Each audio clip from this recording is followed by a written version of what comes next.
Hello everyone and welcome to an unofficial crash course on Simscape Electrical.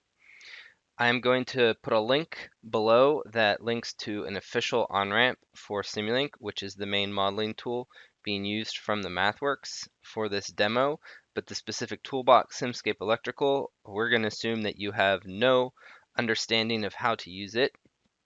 And so we're going to go forward and create a buck converter model. And so this buck converter will have a very simple closed loop controller, and it will have some basic circuit elements to create a buck converter. And so this should get you going using the tool Simscape Electrical if you don't have a background in it already. So we're going to start from the beginning. So if we have MATLAB open, in this case I'm using R2019B, but you can use any version you want. And there'll be a Simulink button. I can click that. It will give me a list of templates. So I'm going to click on the electrical template. You may have to scroll down to find this. And it will open up almost a blank canvas in which I can start building my model. Now I'm going to delete some things here because I'm not going to use them, but there are some useful links here if you're getting started, so feel free to explore those when you do this. And hit the space bar to resize my model whenever I want. I'm also not going to do any frequency analysis at this point, so I'm going to delete this spectrum analyzer. So first, I'm going to start out pretty simplistic in building up this model. I'm going to use the library browser to get some parts. So I'm going to start with sources. So a source creates a signal to use in my model. I'm going to use a step function. I'm going to pull that in, and then I will also go into sinks and pull out a scope over here. And I will connect these together. This step function has a step time. So right now my simulation time, if you look, is at 10. So I'm going to make my step time half of that. So I'm going to make my step time 5, initial value of 1, initial value of 0, final value of 1, that's fine. Put that into scope and run it. If I click on this scope, I will see that I have a basic step function working. All right, so that's good to go.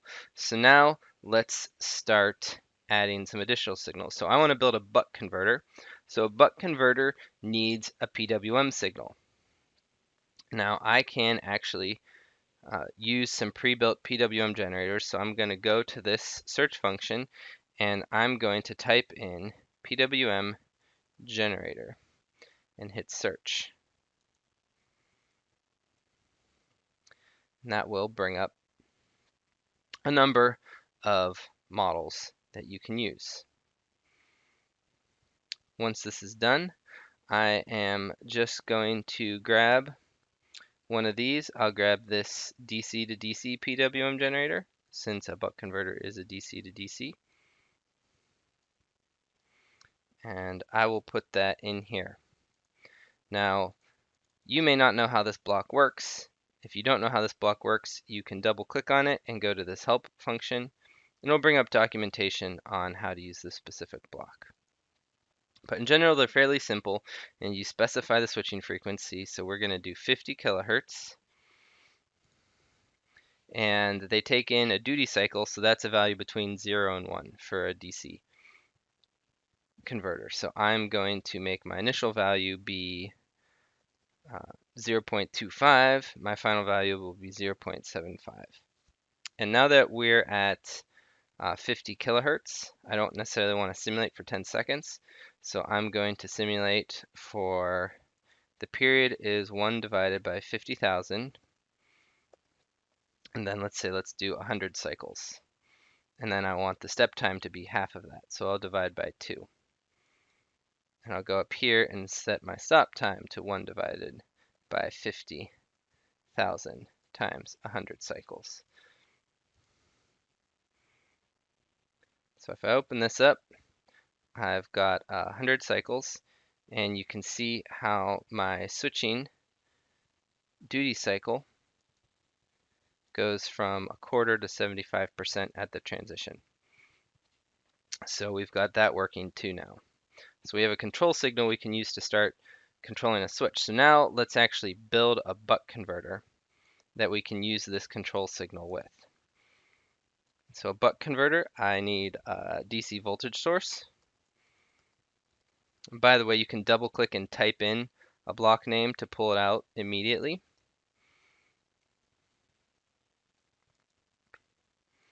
Instead of using the library browser, which is what I did there. Similarly, I could go here and I could type in DC voltage, and it will bring up all of the potential DC voltage sources here. Since I'm fairly familiar with the block names, I usually double click and type in their name. So the next thing I need is a MOSFET, and this I'm going to intentionally search for because there's a couple different MOSFET results. As you can see here, you actually get a lot of results. So first you get a bunch of pre-built converters, which we're not going to use today, and you're going to see some gate drivers, but then you're going to see there's actually 1, 2, 3, 4, 5, 6 MOSFET models in here. So the question is, well, which MOSFET model do you want to use? So these are specifically SPICE models. You basically shouldn't use them. If you need to be using a SPICE model, you will know you need to be using a SPICE model. So in general, do not use a SPICE model. If you see these black models, don't use them either because they aren't using Simscape technology. They are part of a different way of simulating things. You don't need to understand what they're doing, but you just can ignore them for now. So you want to focus on blue devices. And so you have a MOSFET, which is ideal switching, and then you have an N channel and a P channel MOSFET. The difference between these is that the ideal MOSFET is a simpler model. It's essentially piecewise linear, and when you simulate it, its IV curve will look something like this, which isn't necessarily realistic, but it's incredibly useful for power electronics simulations. Whereas if you simulate a N channel or a P channel, their IV curve will look something more like this. And so they're much higher fidelity, but they're also much slower to simulate.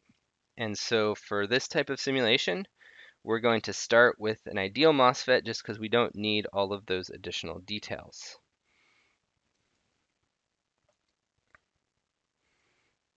So I'm going to use Control R to rotate this guy. And so now he is aligned. You can see by the way the diode is facing that this is aligned the wrong way. I'll hit Control I to flip it. Then I need an inductor, so I'm just going to type in inductor and pull this inductor in. I need a diode, so I'm going to pull in a diode.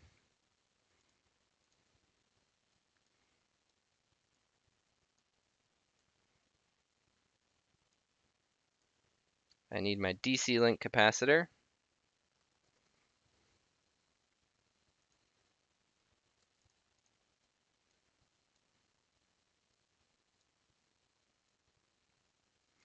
And I will need a load to draw current, and so for now I will just use a resistor for that.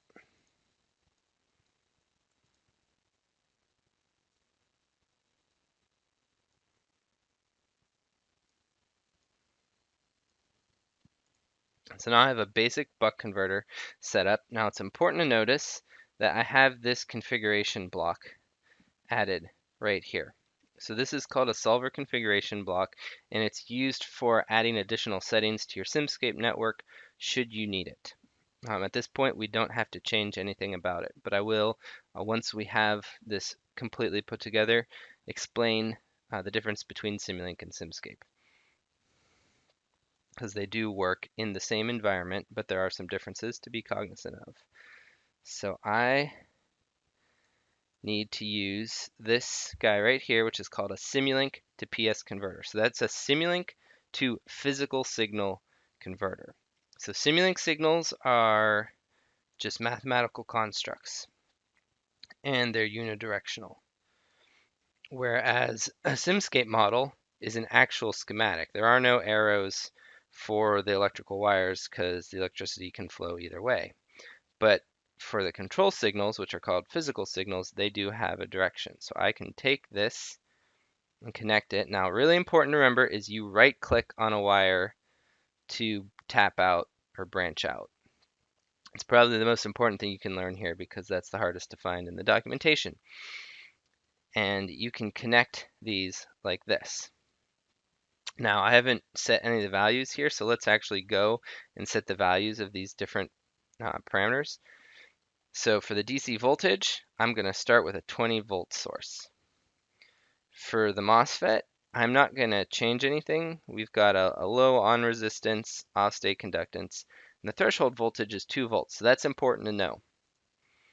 So if I had read the help document of this DC generator or happened to look here, I would notice that the value goes between 0 and 1, whereas this has a threshold voltage of 2. So I need to scale this signal up so that it goes above 2 to turn that guy on. So I can use a gain block, and I can set it to 3. And this is essentially acting as a very simplistic gate driver model, where it's simulating as if I'm applying 3 volts to this MOSFET whenever this PWM signal goes high. So that will turn that on. The diode, I don't have to change anything on for now. I'll leave it as is. That's actually a bit high of an on resistance for such a small component. I'll change that. The inductor will set to 20 millihenries or microhenries. Now I could do 20 e to the negative 6 right here, as you see. I could also go and select millihenries if I wanted and just put in, or microhenries I mean, and put in a 20. It's whatever you prefer. The capacitor, I'm going to set to 60 microfarads, and we'll give it a bigger ESR. My inductor should also have a little bit of resistance in it. And then my actual resistor, I'll just leave it at 1 for now, because this is just an example model. And so now I have signals going in to this circuit, controlling it, but I don't have anything coming out yet. And the way you typically pull signals out of your Simscape model, you can set logging on all your components and get all the data on them, but within your model, you get those signals by actually creating sensors. So I'm going to do a voltage sensor. I can Control I to flip it. Go like this. And now, whereas here I needed to use a Simulink to PS signal to go into the Simscape model, I need to use the opposite. I need to use a PS to Simulink signal to come out, which has already been provided for me here with this PS to Simulink signal. And I'm going to spend a little bit more time explaining them once we have this model running and generating some results. And also to note, if I use a voltage sensor, you wire it up as you would wire up a real voltage sensor, which is in parallel. If I want a current sensor,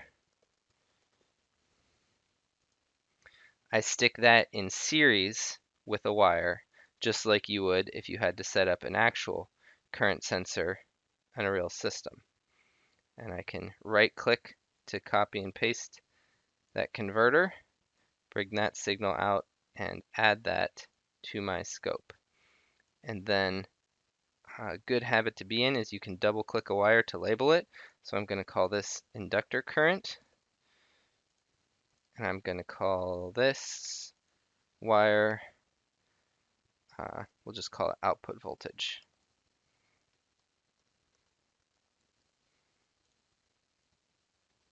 And I can drag these over to have them be aligned with this scope. Now, if I happen to have done everything correctly at this point, this should run. Now, if you look down here, you can see the runtime. And you can see that it's running really slow. It shouldn't be running this slow. Now, the issue is, and this is really common for people using Simscape Electrical, is that the auto solver chose the wrong solver. ODE45 is a very simplistic solver that isn't appropriate for this type of model. You don't need to know why, but it's good to be aware of because there is a specific solver that you will typically need to be using when doing electrical simulations. So to get there, we are going to go to the Modeling tab, and we are going to go to Model Settings. Inside Model Settings, it will by default bring us up to the solver settings. And the solver was set to auto because this is trying to make it user-friendly. Unfortunately, it's failing to make it user-friendly in this case. So we are going to click on this drop-down, and this is the appropriate, pardon this jump cut, but don't listen to me. I believe I selected 23S, and I meant to say ODE23T.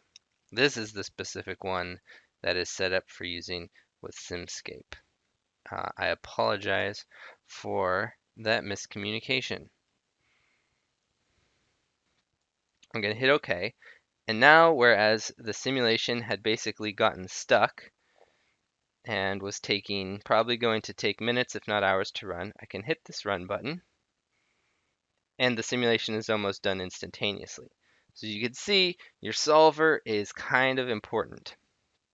We can double click on this scope. We will see that there is inductor current and output voltage. We can split these onto separate graphs just so it's easier to look at them. And this is just me feeding in arbitrary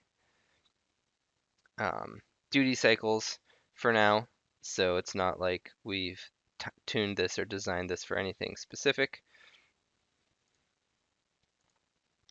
But we have this working.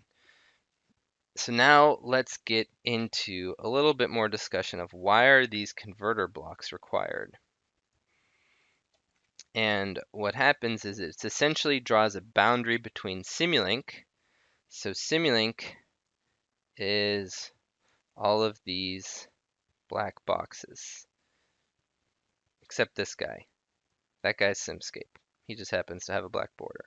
But all of this is Simulink. And so Simulink is essentially a basic simulation engine. It can solve ordinary differential equations. It can run computer functions. So you can actually like pass C code and do that. You can do digital logic. But it doesn't by default solve systems of equations based on a circuit schematic. So Simscape is specifically this diagram part where we're not specifying actual math, we're just building a physical system. And so a more advanced solver is needed to solve this part of the model. And so these converters are used to explicitly define those boundaries for individual Simscape networks, and then you add a solver block for each network where if you need to, you can set advanced settings. So I could have multiple Simscape networks and I could give them multiple settings if I was doing something more advanced. Now again, for what you're doing, you should be able to ignore the settings in your configuration block, but it is important that you have these converters on the inputs and outputs of your Simscape model to draw those lines.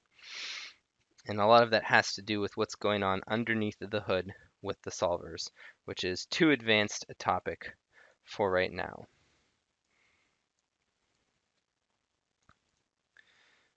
But so at this point, we have a basic buck converter running. One thing that is very useful is you see how right now I'm putting my signals into this scope, and I double click the scope to look at them. That is only one way to view the results. I can also click on Simscape results up here, and it'll actually have the states for every device in there. I can look at whatever I want, so that can be useful. I can also select Simulink signals. So this is important. I can do this on black wires. I cannot do this on physical signal wires. I can go to these wires, and I can click on log signals up here. When I do that, it's a little hard to see, but it'll add this essentially Wi-Fi symbol that lets you know the signal is being logged. When I click run with this type of signal, I will now get this data inspector to be highlighted. When I click on that, I will see that I have those signals available to me. So I could click on this top axis and add the inductor current. I can click on this bottom axis and add the output voltage. And there we go. Now, let's go ahead and close the loop on this, because now you have a basic buck converter, but it's important to know about at least the basics of closing the loop on a system like this. And so to close the loop, right now I am doing what is called open loop control. I'm just arbitrarily specifying a duty cycle with this guy. So right now it's 0.25 and 0.7, but I could say switch it to 0.3 and 0.7, and I would get slightly different results from here, which is fine. And I could do things like increase the resistance, and that will change how much current I'm drawing, which again is fine.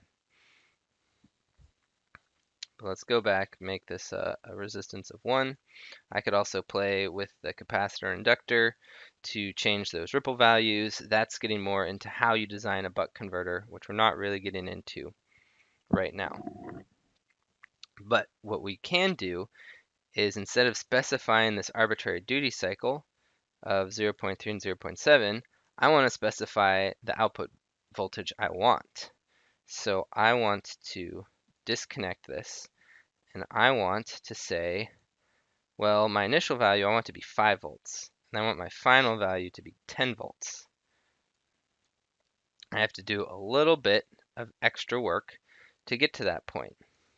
So I still need this for driving the signal, but I have to set up a closed loop controller in between. Now, what I am showing you is just a very crude way to get a basic controller working. It is by no means the best way to control a buck converter, because I'm going to create a very low bandwidth controller with the approach I'm going to do. So since I want to control the voltage, it makes sense that my output voltage would be one of my feedback signals. So I can go here. And again, more advanced controls ways you actually start by looking at the current. We're not getting into that right now.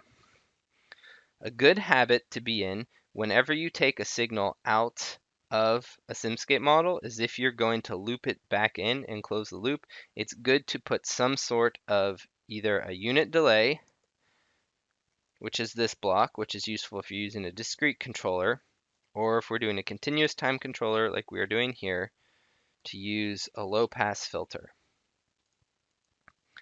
And this will essentially mimic the simulation of your sensor and the dynamics there, and prevent you from creating an algebraic loop.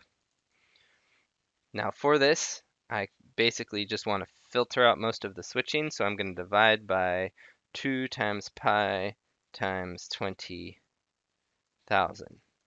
And this is just a very simple way to put in a first order low pass filter where you can specify the frequency. And this will give me a filtered version of the voltage. And I need to I can create an add block. I can resize it. I can actually change these symbols. So I can change this first symbol, which is a plus. I can change it to a minus. And now I can bring this in and subtract this. And if you've taken a basic controls class, this is essentially generating an error signal right here. But I don't want to pass my error signal directly into a PWM generator. I want to pass it into a controller. So I'm going to use a PID controller that comes with Simulink and put that in. And the actual values, we're not getting into how to tune this, so I am actually just going to go and get this PID controller. So if you want to do it yourself, the relevant settings are that you want your proportional at 0.05, and your integral at 500. Everything else stays the same.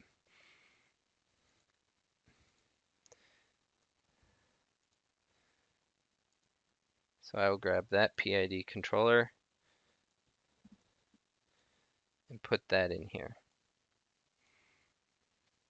And let's see what happens when I do that.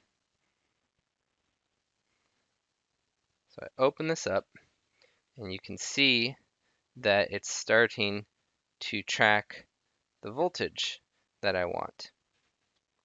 Now, the ripple, that's something I can't affect with this type of control approach, because the ripple is based on my switching frequency, which is here. But I could, like if I wanted that ripple to be smaller, I could decide to design it with a bigger capacitor. And that would give me less ripple. So you see my ripple is smaller in that case. And I can go and I can call this is my desired voltage. And I can log that signal too. I can call this my filtered voltage.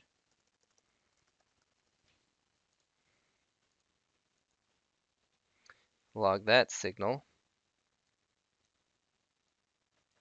And now I'll run this again. I can pull up my data inspector. And so it's automatically grabbed my recent run and grabbed those values. I can click on my output voltage and I can add the desired voltage. Let's make that a darker signal.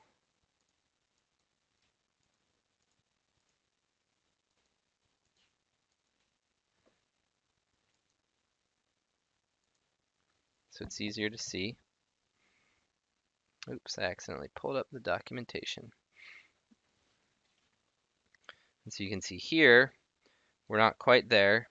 And I haven't built a particularly fast control loop, so it just slowly gets to where we want. And if we look at the filtered voltage, you will see essentially a smoothed out version of this. And so this makes the controller less responsive to the switching harmonics, because again, I'm using a very simplistic control approach that isn't taking switching cycle into account. If you're an industry and you're building a discrete controller that you're putting on an embedded system for your buck converter, it's much more likely that you might be using something like current mode control and actually doing a cycle by cycle calculation, which lets you get a much better performance for something like this. But we just wanted to get you started with something basic. And so this is just a very simple voltage loop for this voltage controller. Now I can go and I can clean this up. If I grab this whole block and hit Control I, it'll flip everything for me so that I can drag it up here and just make things look a little bit nicer. I have the option of using what is called just an area. I can put that on my controller. I can label it. Now I can whenever I move this, it'll move everything inside that block for me. So it's just a way of organizing your model. If you want to, I can also add labels. I can double click and hit create annotation, and it'll let me type, and so I can call this a buck converter. I can make it bold, I can make it bigger, just so that I have a label for my model. And so this is, again, it's just a crash course on using Simscape Electrical. So we've gone over a few things on how to pull out different parts, how to pick the MOSFETs you need, the fact that you need a solver configuration block on here. Again, it's very important that you remember to use these converters in between your signals. You can log the black signals, which are Simulink signals.